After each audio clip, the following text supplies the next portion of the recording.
The next constraint is the notion of a stateless server.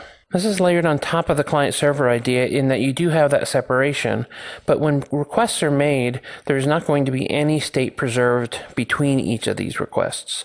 So that if later the client makes another call, it must include all the required state to make that call. There are no notions of the server remembering who you are or what you are. You're going to need to include everything in your request to define the kind of operation you want.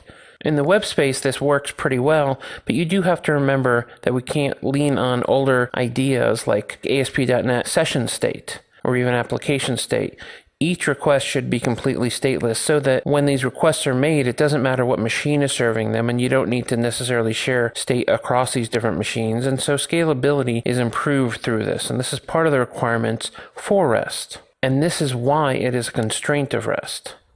Through the code that we've been building, you should already see that everything we've been doing so far has been pretty stateless. So there's nothing special you need to do in a web API project to make this work. Unless you go outside the bounds of what we've been talking about, ASP.NET Web API typically ends up being stateless.